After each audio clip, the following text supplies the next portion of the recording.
Hello. Good evening. Good evening, singles. It's so good to be back kasi I feel young. Magandang gabi sa inyo. Ako po si Dan and I'm with my wife, Jessica. And tonight, we'll continue with our series in Deep Waters, experiencing God's saving grace. You know, the other day I was scrolling aimlessly, forgive me, I was scrolling aimlessly, and I saw this post. Lord, pag di ko na po kayang lumaban, pwede bang kunin niyo na lang ako? You know, when you read something like this, mararamdaman niyo. Or nakaramdam na ba kayo ng ganito? Nakapunta na ba kayo sa lugar na to? Na parang, Lord, suko na ako, give up na ako. Pwede ba kuhanin niyo na lang ako? This is an actual status message, okay? Maybe kaibigan niyo siya, you can extend, baka nabasa niyo rin, you can extend your prayer, words of encouragement to that person. And, really my prayer is that the person will get out of this, that the Lord will go with the person and get out of the situation. This evening, pag-usapan natin Psalm 77, parang ganito rin yung nararamdaman niya. What? Psalm 77? Tapos ganito yung nararamdaman? Meron ba ganung passage sa Bible? Meron. Sinulat ni Asaph. Si Asaph, he's a musician, a poet, but he was really down. He was really down, he was really discouraged. He was in a pit. Parang ganito. And minsan, naisip ko, yung buhay Kristiyano parang ganito rin. O yung buhay mismo, right? Yung life itself is like this. Minsan mataas, minsan mababa. Minsan di mo alam gagawin mo, minsan nalilito ka, minsan nagsha-shutdown lang yung isip mo and you just feel empty. Maybe yung passage na to is for you. And I pray that the Lord will just encourage you through this message. Or maybe, napagdaanan nyo na siya. Praise God, right? Or maybe, maaari nyo siyang pagdaanan sa mga darating na araw. So my prayer is that Psalm 77 would encourage us all. Can we all rise up and read Psalm 77 if that's okay? Psalm 77, verse 1. My voice rises to God, and I will cry aloud. My voice rises to God, and He will hear me. In the day of my trouble, I sought the Lord. In the night, my hand was stretched out. My soul refused to be comforted. When I remember God, then I am disturbed. When I sigh, then my spirit grows faint. You have held my eyelids open. I am so troubled that I cannot speak. I have considered the days of old, the years of long ago. I will remember my song in the night. I will meditate with my heart, and my spirit ponders. Will the Lord reject forever? And will He never be favorable again? Has His loving kindness ceased forever? Has His promise come to an end forever? Has God forgotten to be gracious, or has He in anger withdrawn His compassion? Then I said, it is my grief that the right hand of the Most High has changed. I shall remember the deeds of the Lord. Surely I will remember your wonders of old. I will meditate on all your work and muse on your deeds. Your way, O God, is holy. What God is great like our God? You are the God who works wonders. You have made known your strength among the people. You have by your power redeemed your people, the sons of Jacob and Joseph. The waters saw you, O God, the waters saw you. They were in anguish. The deeps also trembled. The clouds poured out water. The skies gave forth a sound. Your arrows flashed here and there. The sound of your thunder was in the whirlwind. The lightnings lit up the world. The earth trembled and shook. Your way was in the sea, and your paths in the mighty waters, and your footprints may not be known. You led your people like a flock by the hand of Moses and Aaron. Shall we pray? Father, we praise you for your word. Will you bless our time together? Will your word change us, Lord? Will your presence transform us tonight? May we hear from you, Lord Jesus. Lord, we long to hear from you. In Jesus' name we pray. Amen. You may sit down. Ramdam niyo ba yung psalmist, gaano siya ka-troubled? Can you imagine psalmist to pero kini-question niya yung loving kindness ni God. Kini-question niya yung promise ni God. Kini-question niya si God mismo. So when you are in this situation, what do you do? Parang kang nakabaon. Parang walang parang, Lord, nandiyan ka ba? Nakikinig ka ba sa mga panalangin namin?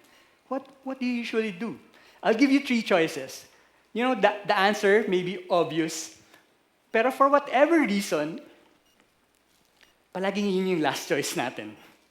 I'll give you 3 choices.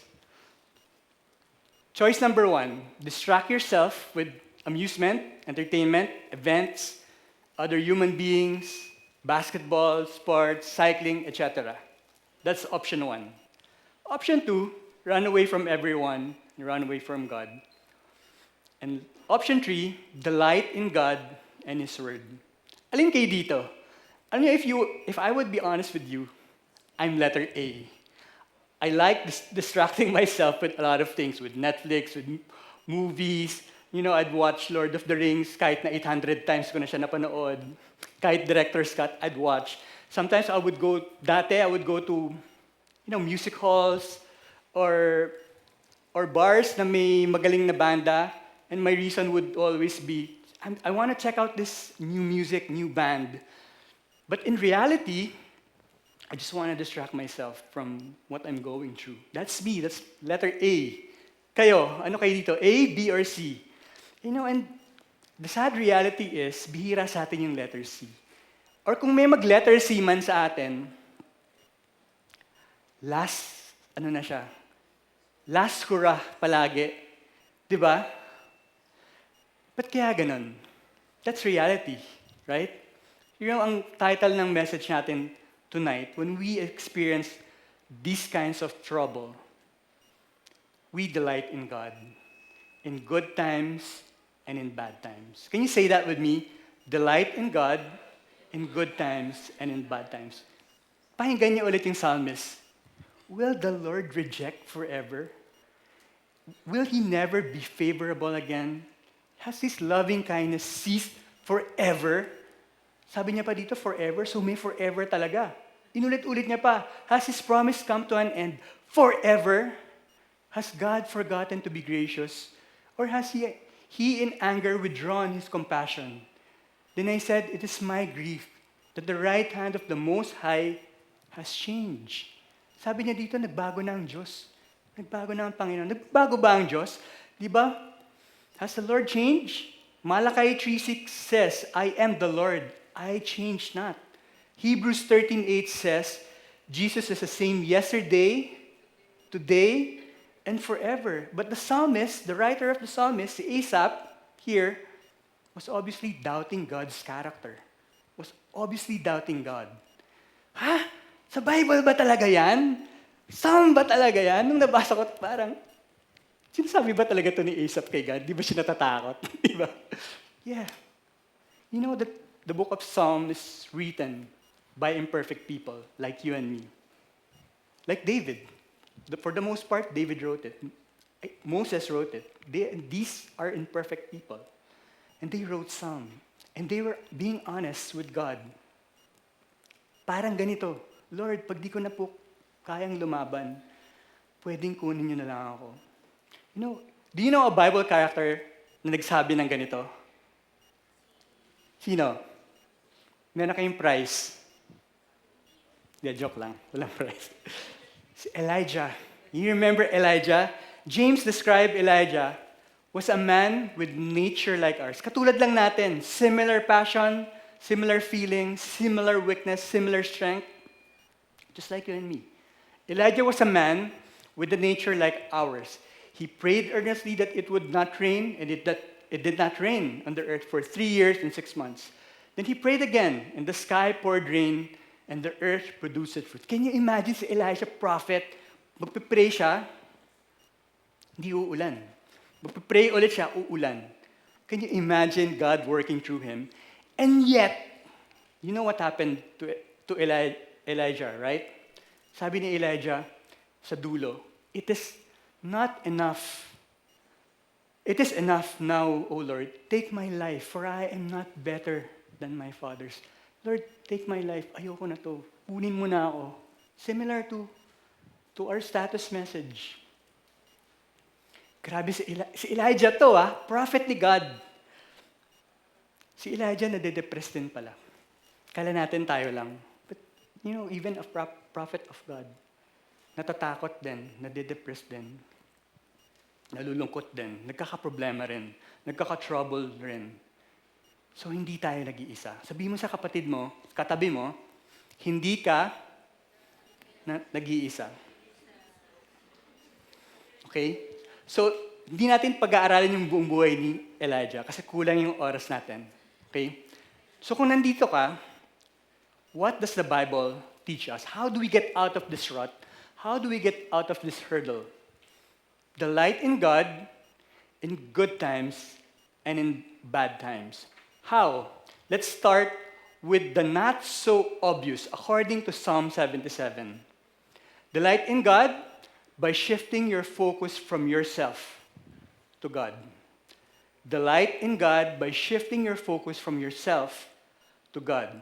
You know how many I and my or slash me did you read or did you see in Psalm 77? Binilang niyo ba? I counted Psalm 77. I counted a total of 9 I na hindi kasama yung nag-commit siya na I, pero hindi describe niya yung situation niya. I counted 19 times. He said, I, my, paulit-ulit, 19 times. And when the psalmist shifted from I to you, look at the result. Your way, O God, is holy. What God is great like our God. You are the God who works wonders. You have made known your strength among the people. You have by your power redeemed your people, the sons of Jacob and Joseph. So when we shift our attention from ourselves, from our situation, and turn our eyes upon God, what happened? What's the result? Worship. That's the result. Worship. We need to worship God. It's hard to worship God when we are thinking of ourselves, when we are full of ourselves. Especially kung idol mo, sarili mo, di ba? I remember one of Moses' tasks.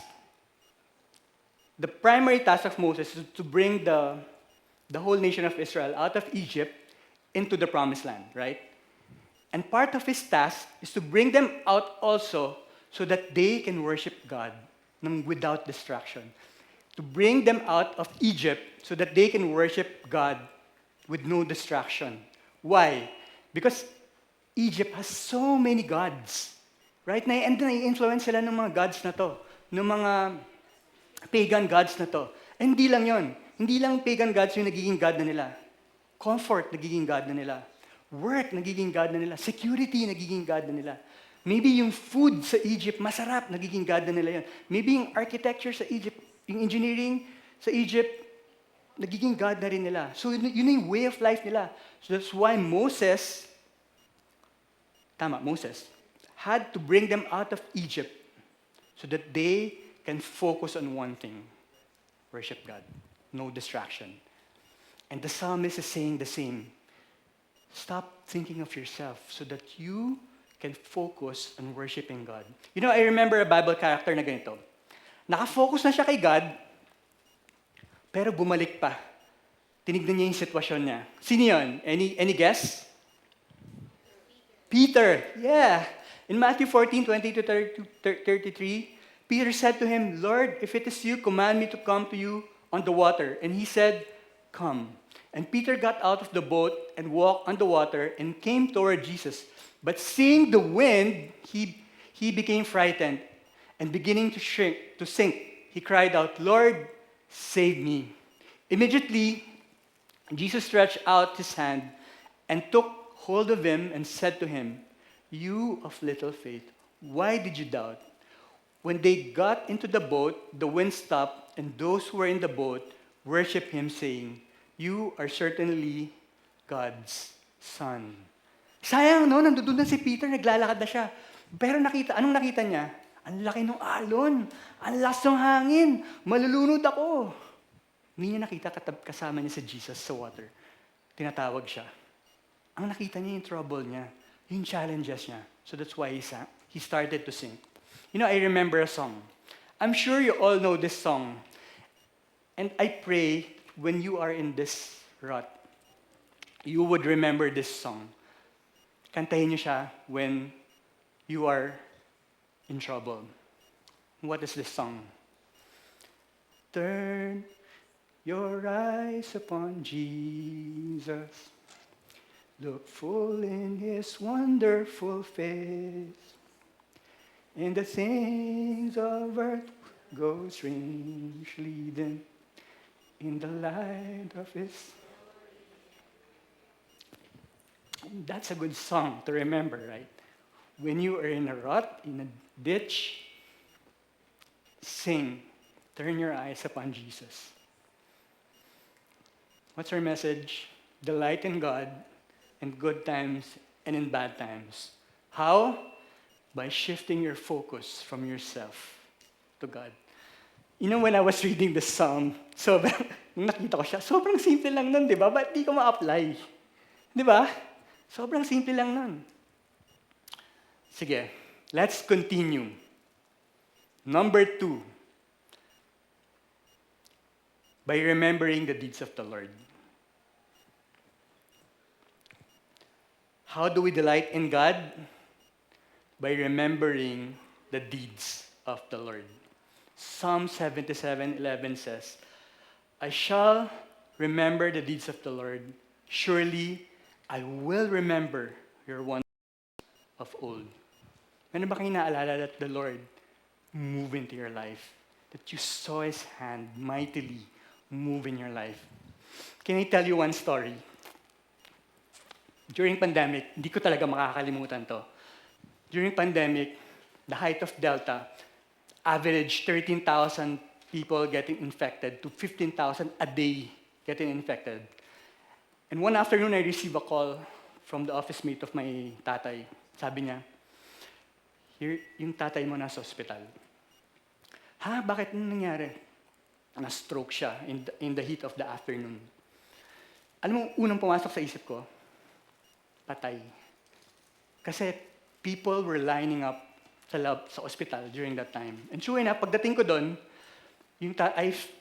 ang una ko nakita yung mahabang pila sa ospital. Mahabang pila sa parking lot. Tapos pag nag-overtake ako doon, pumasok ako doon sa gate ng parking lot, yung pala yung pila ng nag-aabang ng lahat ng pasyente. And then pagpasok ko sa parking lot mismo, sa driveway, nakita ko yung tatay ko nakahiga in one of the beds, maraming beds. So ginawa nilang makeshift ER yon. Nakita ko yung tatay ko, nakapikit siya, tapos marami siyang instructions. Yung unang instruction niya is itago ko yung pustiso niya. Yung binalot niya sa tissue paper, tago mo yung pustiso ko, importante yan. So kinuha ko siya, tinago ko. Tapos samahan mo ako sa banyo, hindi ako makatayo. Sinamahan ko siya sa banyo, tinatry ko siyang buhatin, hindi ko siya mabuhat. So kumapit siya sa akin, kasi gusto niya, banyong-banyo na siya. So, sinamahan ko siya sa banyo, hirap na hirap siya magbanyo. Tapos parang, paano pakiramdam mo? Parang umiikot yung mundo ko. Ganun yung sabi niya sa akin. Pray ako ng pray. And sa gitna ng mga nangyari na to, may pumapasok, nire-revive nila sa harap namin, yung tao. Tapos yung 2 or 3 beds away from him, yung isang mama, walang nag-a-attend na doktor, walang nurse. Tinitignan ko yung pulse rate, ang baba na, walang nag-a-attend. Sobrang hirap ng sitwasyon. Sobrang hirap ng sitwasyon. Siguro nandoon kami yung mga 2.5 days or close to 3 days. And in the middle of that emergency, yung time na kailangan kumain ng tatay ko, sabi niya sa akin, asan yung inabot ko sa yung pustiso? Gugutom na ako, kailangan ko ng kumain. Nawawala. Nakakatawa, di ba? Pero this is a serious situation. Nakakatawa siya, pero this is a serious situation. Bakit? Hindi siya makakain eh. Paano siya kakain? Nasa labas siya, imagine this nasa labas siya, driveway, doon yung bed, doon siya nagsi-CR, doon siya nagbi-BS, doon siya nagpupunas, doon siya kakain. Hindi siya makakain dahil wala yung pustiso. Tapos galit na galit siya sa akin. Pinapagalitan niya ako dahil nawala ko yung pustiso niya. Ano niyo anong ginawa ko? Pumunta ako sa likod, sa basurahan, hinalukay ko yung basura, bumili ako ng gloves. Lahat ng klase ng basura ng ospital nandoon. Tissue, injection, yung mga gamot na pinagtapunan, lahat, pagkain, sama-sama, hinanap ko talaga isa-isa. Kung para akong, nanood ka ba kayong CSI, yung naghahanap ng ebidensya? Ganun! Hindi ko nahanap. And that's a big problem, right? Nag-apologize ako sa tatay ko, sabi ko, pagpasensya na, tsagain mo na lang, i-mash na lang natin, tapos yung pagkain, tapos yun na lang. Galit na galit pa rin siya. But this is the goodness of God. After 2.5 days, pinapasok na kami sa ospital. Wala na kami sa makeshift. Medyo lumuwag na yung loob namin, yung medyo komportable na, di ba? Siguro sa room na pinuntahan namin, 4 or 5 kami sa room. Nag-uubuhan yung mga tao, yung mga roommates namin, yung iba banyo ng banyo. So, naisip ko, may sakit ganun siguro talaga, di ba? And after a few days, nilipat na kami sa kaibang ward, so mas maraming tao na, nung lumabas na yung result ng COVID test namin. Apparently, every person na papasok sa ospital during that time is considered COVID positive. Ibig sabihin, tumira kami among 4 people, 5 people na may COVID. And yung iba doon, namatay na. Nung pumasok kami, nag-transfer kami sa kabilang room. And that's how good the Lord is. And nung papasok pa lang kami ng ospital, sabi ng doktor sa akin, ikaw ba yung bantay ni Sir Fred? Yes, ako. Pag pumasok ka ng ospital, hindi ka nalalabas hanggat gumaling tatay mo. So lahat, dinala ko talaga. Computer, laptop, doon ako magtatrabaho, damit, lahat ng klaseng kailangan kong dalhin, dinala ko na doon. And then tumawag ako kay Jess, we were dating. Jess, papasok ako ng ospital, sabi ng doktor ganito, hindi ako lalabas, ganun, blah, blah, blah, blah, blah. Nagpadala siya ng electric fan, aircon, TV, gospel track, tsaka daily bread. And during that time sa hospital, namimigay ako ng gospel track, namimigay ako ng daily bread. And after a few days, after a week sa hospital, praise God. Sabi ng doktor, pwede na lumabas tatay mo. And alam nyo, nung nakausap ko si Jess, ang sabi niya sa akin, nung nag-face-to-face na kami, alam mo, Dan, hindi pa babe, alam mo, Dan, akala ko hindi ka nalalabas ng buhay sa ospital. Totoo. Alam ko hindi ka nalalabas ng buhay sa ospital. And totoo, alam ko rin parang hindi na ako lalabas ng buhay sa ospital. Kasi pinagdaanan namin sa labas pa lang, puno ng COVID yung mga people were dying like flies. Pagdating namin sa loob, people were dying still because of COVID.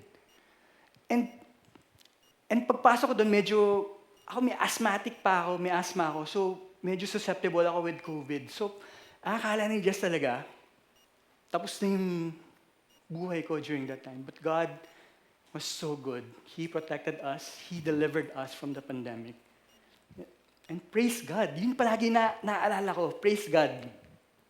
You know, I'm sure you have something to remember. A similar story, maybe hindi ganun kalaki, maybe hindi ganun kabongga, but I'm sure meron. And kung talagang wala, remember this. 2,000 years ago, God has sent His only begotten Son to die on the cross to pay the penalty of your sin and my sin on that cross. Remember that always. Romans 3:23 says, "For all have sinned, all of us have sinned, and fall short of the glory of God." Romans 6:23 says, "For the wages of sin is what? Death. But the gracious gift of God is eternal life in Christ Jesus our Lord." God demonstrates His own love towards us in that while we were yet sinners, Christ died for us. For God, sinong God? The creator of heaven and earth. So loved. What kind of love? Unconditional love. The world sinners like you and me. For God so loved the world that He gave Jesus, His one and only Son. That whoever believes, what kind? Belief, putting our faith in Him, repenting of our sin. Whoever believes in Him will not perish, but would have eternal life. That you will be with Him in fellowship in eternity. Ganon kakamahal ng Panginoon. Always remember that. It is by grace that you are saved through faith, and not of yourself. It is a gift of God, not of your own works, that any man cannot boast. That's how God loves you. Always remember the love of Christ on the cross. In Isaiah 53, 4-5, it says, "It was our sickness that He Himself bore, our pains that He carried. Yet we ourselves assumed that He had been afflicted, struck down by God, and humiliated. But He was pierced for our offenses. He was crushed for our wrongdoings. The punishment for our well-being was laid upon Him, and by His wounds we are healed." This was written hundreds of years before Christ. Remember, the Lord went through all of that for you and me. So don't say na wala kang maalalang ginawa ang Panginoon sa'yo. Remember, the Lord went through all that for you and for me. How did the psalmist apply this? In remembering God's deeds. Psalm 77 says, "The waters saw you, O God, the waters saw you. They were in anguish, the deeps also trembled. The clouds poured out water, the skies gave forth a sound. Your arrows flashed here and there." Anong naalala nyo? Wala pa kayo naalala? "The sound of your thunder was in the whirlwind. The lightning lit up the world. The earth trembled and shook. Your ways was in the sea, your paths in the mighty waters, and your footprints may not be known." Wala kayo naalala? "You led your people like a flock by the hand of Moses and Aaron." The psalmist was describing the Red Sea. He was describing how marvelous, how powerful, how awesome, magnificent the hand of God is in plucking His people out of Egypt and making a way of the Red Sea and bringing them back to the promised land. This is how the psalmist remembered God. This is how the psalmist remembered the deeds of the Lord. What's our message tonight? Delight in God in good times and in bad times. How? By shifting your focus from yourself to God, by remembering God's track record. Number 3, by delighting in God's word. You know, in those discouragements, we need God's word even more, right? In those discouragements, we need God's word even more. Let's not fool ourselves. We can't say we love God without spending time with His word, without studying His word, without meditating His word, without memorizing His word. Psalm 77, let's go back. Psalm 77:12, "I will meditate on all your work and muse on your deeds." What do you remember? Psalm 1 comes to mind, reading that passage. Blessed means happy, right? We've learned that from PTC long time ago. How happy, how blessed is the man who does not walk in the counsel of the wicked, nor stand in the path of sinners, nor sit in the seat of scoffer, but his delight is in the law of the Lord, and in His law he meditates day and night. He will be like a tree firmly planted by the streams of water, which yields its fruit in its season, and its leaf does not wither, and in whatever he does, he prospers. What does delight mean? How to delight? Delight means to take pleasure, a high degree of pleasure, of enjoyment, of happiness. Like liking someone. That's the best illustration. Like liking someone. You know, when when you met someone that you really like, what do?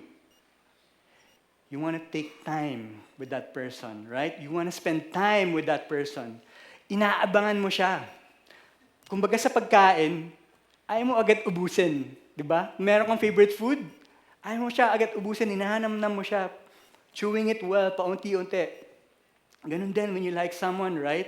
Inaabangan mo siya, you want to spend time with her or with him, and you want to hear her voice, and just you want to spend time with him. As para sa mga lalaki, yung ginagawa ng mga lalaki, papagupit, nagliligo, kahit di yun naman sanay maligo, nagtutoothbrush, pupunta sa barber. You know, you prepare. You take action, right? When you delight in someone, you take action. Ganun din. Ganun din sa salita ng Panginoon.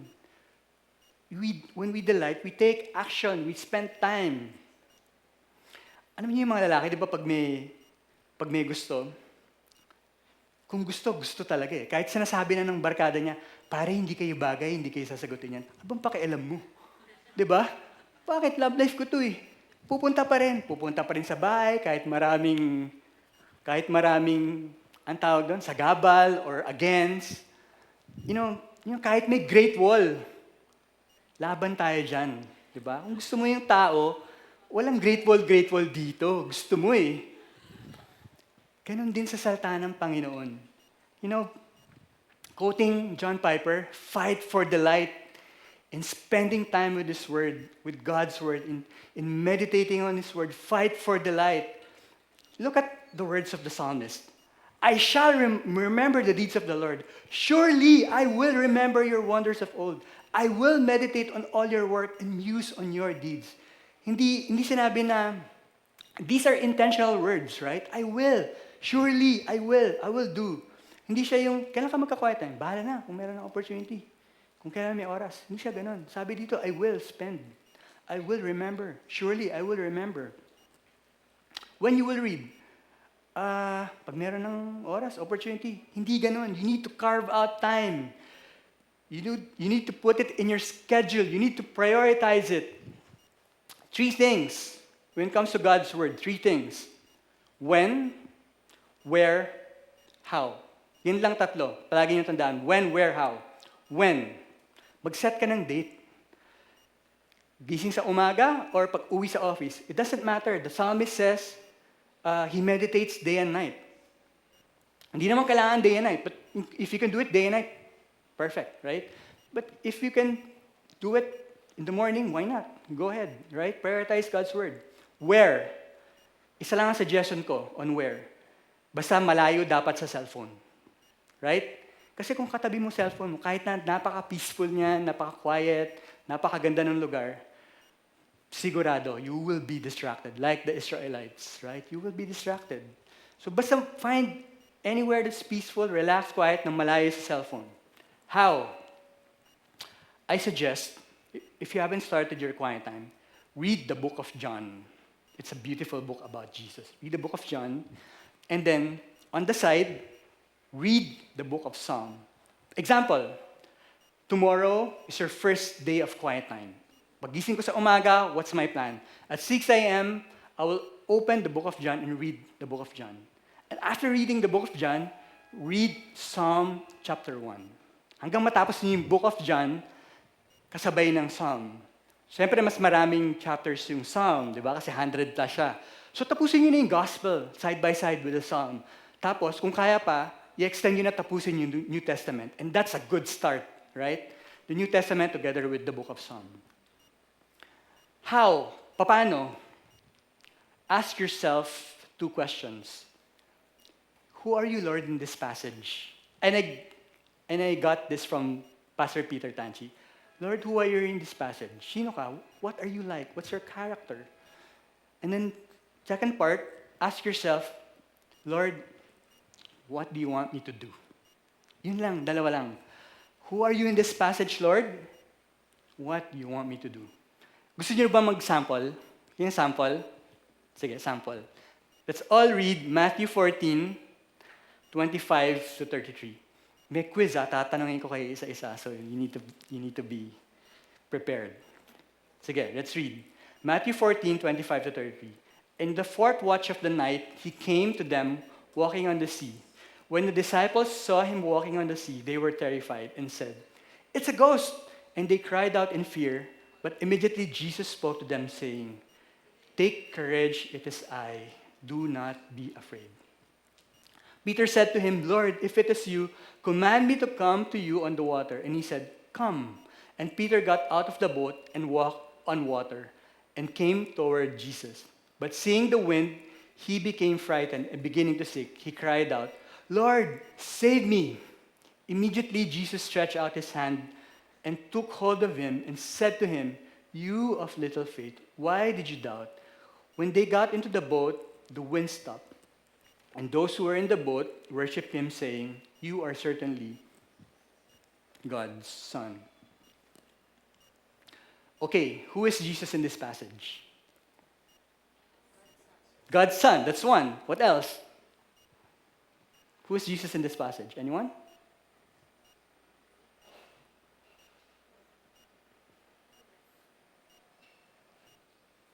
Who is Jesus in this passage?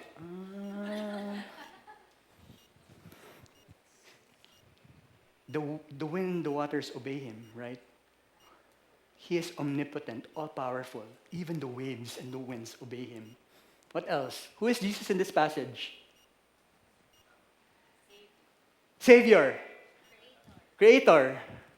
Bakit Savior? Peter said, "Lord, save me." And sabi dito, immediately Jesus stretched out his hand. Hindi na dalawang isip si Jesus. Save ko ba to si Peter? Si Peter, nagda-doubt sa akin to, hindi ko na to si-save. Hindi na, sabi dito, immediately Jesus stretched out his hand and took hold of him. Why? Because he is Savior. And you can come to him and do the same. "Lord, save me." And he will, if you do. Okay, number 2. What do you want me to do, Lord? Anyone? Take courage. Don't be afraid. Right? Take courage. Don't be afraid. Trust Jesus. Fix your eyes on him. What else? Trust. Yeah. Trust. To be able to walk, ibang mga sinulat ko dito, to be able to walk on water, you need to get out of the boat and put your faith in Jesus. Sounds like a book, right? And stop looking at the wind, the hurdles, the challenges. Fix your eyes on Jesus. Ang simple lang, di ba? Pero, nakabuo na tayo ng isang quiet time. And if you can journal it, journal it. If you can write it down, write it down. So you can, pwede mo siyang balik-balikan. What's our message tonight? The light in God, in good times and in bad times. How? By shifting your focus, our focus from yourself to God, by remembering God's track record, and by delighting in God's Word. I've learned this again from Pastor Peter. What happens to you is outside of your control. Right? Tama. What happens to you is outside of your control. But what you do with what happens to you is within your control. And here's what you can control. James 4:8 says, "Come close to God, and He will come close to you." Come close to God, and He will come close to you. That's within your control. In other passage, it says, "Draw near to God, draw near to Him, and He will draw near to you." Cleanse your hands, you sinners. Purify your hearts, you double-minded. Be miserable, and mourn, and weep. Let your laughter be turned into mourning, and your joy into gloom. Humble yourselves in the presence of the Lord, and He will exalt you. That's a beautiful promise. But we often forget. Kung saan pa tayo nagpupunta, alam naman natin to. That when we come close to God, He will come close to you. That's a beautiful promise. Pero, because of our hardness of heart, and because of our sinfulness, kung saan pa tayo nagpupunta. palagi na lang last option natin sa God. Palagi na lang. But this is a beautiful reminder for us that when we come close to God, He will come close to you. And when you come close to God, remember this beautiful text. In Lamentations 3:19 to 23, remember my affliction and my wandering, the wormwood and bitterness. Surely my soul remembers and is bestowed down within me. This I recall to my mind, therefore I have hope.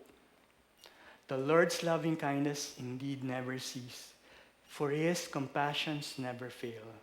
They are new every morning. Great is your faithfulness. So when you come to God, don't be afraid. Hindi ka niya sasermonan. His mercies are new every morning. His faithfulness is great. So when we are in a pit, when we are discouraged, when we don't know what to do, yung litong-lito ka na, hindi mo na alam gagawin mo sa buhay mo, yung sobrang lungkot mo, hindi ka na makaisip, what do we do? Huwag na tayong pumunta kung saan-saan. Lumapit tayo sa Panginoon, tumakbo tayo sa Panginoon. Delight in God. Sa Kanya ka tumakbo, sa Kanya ka lumapit. How? By shifting your focus from yourself to God. By humbling yourself and worshiping God. By remembering God's track record. By remembering the cross. By remembering what He did 2,000 years ago. By remembering how He has rescued you. How He had provided for you and your family. How He had protected you all these years. And by delighting in God's Word. Fight for that delight. Hindi siya madali, but we have to fight delighting in God's Word. God's Word is beautiful. He talks. He speaks through His Word. God's Word is so rich, so wise, so beautiful. We need to delight in His presence. Shall we bow down and pray? Close our eyes. Lord, thank you for this time that we can come to you, Lord. Lord, I lift to you up the people who are discouraged, who don't see you, who's having a hard time sensing your presence. I pray for those who don't know what to do anymore, Lord. And I pray that they will turn their eyes on you. And I pray that they will spend their time with you. And I pray that they will remember how good you are to them, how you have loved them, how you have rescued them. Lord, remind them when the first time you have revealed yourself to them.